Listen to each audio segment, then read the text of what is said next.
Of course, one of the problems I think these days is that it's almost become an extension of school that you have to go to university. And this is part of the thing, that they don't get any real-life experience until much later now, because it's expected. You finish school, you go to uni, then you're 25, oh, maybe I'll think about getting a job now. But if you want to get a job in a university, you want to be a chancellor, there is big money to be made. I mean, these people are on millions of dollars, and in South Australia, the University of Adelaide and Uni SA are merging to become the Adelaide University, and so they're appointing a new chancellor to look after this new uni. So you get rid of 2 chancellors, replace them with one, and that will be Professor Nicola Phillips, who you can see on the screen. And it has been revealed this week that her salary will be nearly $1 million. It's around the mark of 900 grand, and she's eligible for bonuses and super on top of that, of course. But this number, having come out, has apparently, in some quarters, raised questions about whether she is the victim of the gender pay gap. Yes, because the 2 blokes that she is replacing were paid more than she will be in this role. And so some people in the academic world are apparently concerned that, yes, this woman on $1 million a year is the victim of the gender pay gap. One source within the uni system told the Advertiser, "It's interesting that a woman gets less than the 2 men before her.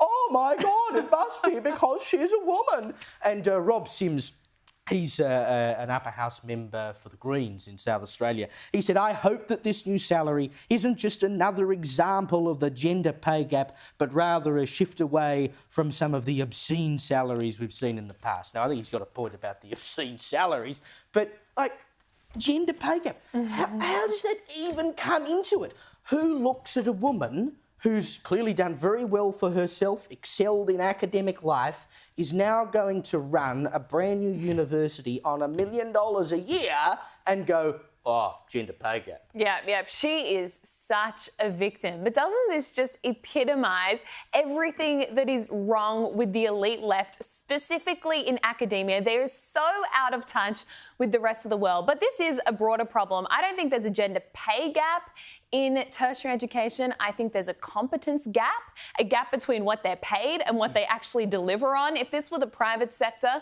most of these vice-chancellors would have been sacked, whether it's their failure to deal with anti-Semitism. At QUT, their vice-chancellor, which is a woman, by the way, is on $1.2 million. They removed hiring based on merit. They removed merit from their hiring criteria, subsequently had to lay off a bunch of staff because guess what? The uni's going bust. At ACU, they spent $1 million firing a pro-abortion law dean and then apologised for having an anti-abortion commencement speaker. That guy's on $1 million. I mean, all of these vice-chancellors are getting paid such big money. And I do understand these universities are multi-billion-dollar organisations. But still, they are consistently making losses. They are mishandling basic situations like the encampments, and they're just useless at their jobs. Yeah, and it's all on the taxpayer's dime as well, which is highly concerning. You know, when I first read this story today, I thought, God love the elites. They just live in a little bubble of their own, don't they? And then suddenly the gender pay gap always gets brought up. And can I honestly say, as a woman, I find it offensive that every time, gender pay gap, give me a break. Why don't we actually start saying, okay, did this woman earn the position? What is her salary based on the experience that she's had? What is the salary based on the experience that he has had? Instead of always jumping to the gender pay gap. But of course, that's the left's narrative. They love it. And I love that quote.